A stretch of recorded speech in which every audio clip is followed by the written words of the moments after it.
안녕하십니까. YBC 뉴스입니다. 올 추석 귀성길 풍경은 코로나19로 인해 사뭇 다른데요. 대중교통 기피 현상과 자가용 이용객이 늘어나면서 고속도로 혼잡이 예상됩니다. 또한 예년과 달리 오늘부터 다음 달 2일까지 사흘간 고속도로 통행료도 평소와 같이 받습니다. 자세한 내용 보도합니다. 연휴 첫날 버스터미널에 귀성객들이 모여듭니다.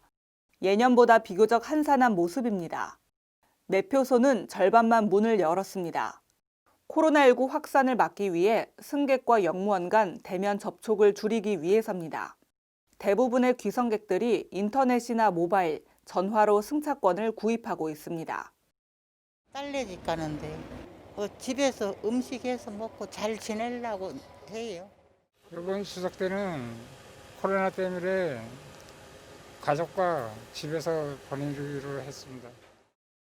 시는 대중교통을 이용하는 시민들을 위해서는 추석 특별교통대책반을 운영하고 공용 버스터미널은 추석 연휴 기간에도 하루에 한 번 방역을 실시한다는 방침입니다. 올 추석은 코로나19 우려 등으로 대중교통보단 자가용 이용이 늘 전망입니다. 예년과 달리 연휴 첫날인 30일부터 다음 달 2일까지 사흘간 고속도로 통행료를 평소와 같이 받습니다. 통행료 수입은 휴게소 방역 인력과 물품 확충 등 코로나19 대응에 사용할 예정입니다. 국토교통부는 코로나19 여파로 올해 추석 연휴 고향을 찾는 방문객이 작년보다 약 30%가량 줄어든 2,759만 명에 이를 것으로 전망했습니다. 한편 KTX, SRT 등은 열차 내 승객 간 거리를 최대한 확보하기 위해 좌석 판매 비율을 50%로 제한하고 창가 좌석만 판매합니다. 전국 고속도로 휴게소에서는 실내 매장에서 식사할 수 없고 포장만 가능합니다. 전국 195개 고속도로 휴게소 모두에 적용됩니다. 조혜민 기자가 취재했습니다. 한국도로공사는 코로나19 감염을 예방하기 위해 추석 명절 기간인 29일부터 10월 4일까지 모든 고속도로 휴게소에 적용되는 추석 명절 대비 휴게소 방역 강화 대책을 수립했습니다. 30일 오전 안성휴게소 하행입니다. 코로나19 방역 강화 대책에 따라 안성휴게소는 휴게소 출구와 입구에 전담 안내요원을 배치해 발열 체크 및 QR코드 확인을 도왔습니다. 휴게소 곳곳에는 손소독제가 배치돼 있었고 올바른 마스크 착용법을 알리는 포스터도 눈에 띄었습니다. 휴게소에서 판매하는 음식은 포장만 가능하기 때문에 내부 음식점은 아예 운영을 하지 않고 있었습니다. 대부분 시민들의 의식이 좋아가지고요. 제가 좀 약간 불편한 건 있지만도 아마 잘 지키고 있는 것 같아요. 아마 순조롭게 방역 활동도 예방도 되고 좋은 것 같습니다. 휴게소 이용객들 대부분 마스크를 올바르게 착용했고 거리두기 수칙도 잘 지켜지고 있었습니다. 한 이용객은 정부가 비대면 추석을 권장한 만큼 추석 연휴를 집안에서 보내거나 직계 가족끼리만 식사를 할 예정이라고 말했습니다. 오늘 저희는 따로 크게 안 모이고 저희 직계 가족들만 넷이 모여서 조촐하게 저녁 식사를 하기로 했습니다. 한편 마스크 미착용 시 고속도로 휴게소 출입이 금지되니 마스크 착용 잊지 마시기 바랍니다. YBC 뉴스 조혜민입니다.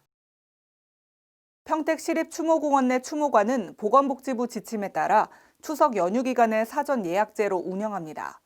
1시간당 50명, 하루 최대 450명으로 입장이 제한됩니다.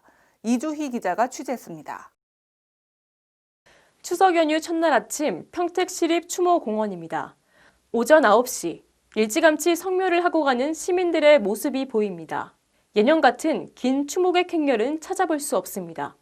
코로나19가 바꾼 추석 성묘 풍경입니다. 작년 같았으면 완전히 여기는 행사장이야, 행사장. 이번에는 코로나 관계로 해서 아주 그냥 사람이 3분의 2도 안 오는 것 같아요, 인간은. 코로나19 사태 가운데 맞는 추석인 만큼 철저한 방역 관리도 눈에 띕니다. 추모공원 내 추모관은 추모객 1일 총량제를 실시해 하루 최대 450명으로 입장이 제한됐고 재래단, 휴게동 등 다중 이용시설도 전면 폐쇄를 했습니다. 오늘은 지금 450명 전원 꽉 차 있는 상태고요. 예약자 외에는 출입이 불가능한 상태입니다. 감독관분들이 오셔가지고 계속적으로 방역적인 면이나 이런 운영적인 면을 강화해 나가고 있습니다. 추모공원 내 묘지는 예약제를 실시하지 않았지만 추모객 모두 마스크를 착용한 후 조심스럽게 성묘하는 모습이었습니다. 코로나19 사태 가운데서도 가족들과 함께 보낼 추석 연휴에 시민들의 얼굴은 설렘이 가득했습니다. 할머니 댁 가요. 특별한 계획은 따로 없고 오늘 제사 지내고 집에 갈 거예요. 부모님 마음엔 한결같잖아요. 오지 말라고 하면서도 조금의 기대가 있으니까 그 기대치에 부응하기 위해서라도 다녀가는 게 좋을 것 같아서 왔습니다. 한편 평택시립추모공원 내 추모관은 90% 이상의 사전 예약률을 보이며 연휴 기간 6,500명 이상이 다녀갈 것으로 전망됩니다. YBC 뉴스 이주희입니다. 코로나19는 우리 일상도 바꿨지만 명절의 풍경도 바꿔놨습니다. 정부는 이번 추석 명절이 코로나19 재확산의 분수령이 되지 않도록 철저한 방역 수칙과 사회적 거리두기 준수를 당부했습니다. 아무쪼록 건강하고 안전한 한가위 보내시길 바랍니다. YBC 뉴스 김은수였습니다. 시청해주신 여러분 고맙습니다. 보다 더 편리한 도시와 신뢰할 수 있는 환경, 그 안에서 행복한 삶을 누리는 사람들. 사람 중심, 새로운 용인을 만들어갑니다. 지금 평택의 새로운 시대가 열립니다. 문화로 하나 되며 평화로 하나 되며 대한민국에서 가장 빠르게 도약하는 도시 평택. 혁신적인 일자리와 자연 속 휴식이 공존하는 도시. 행복한 도시. 건강한 도시. 평택이 희망찬 미래를 열어갑니다.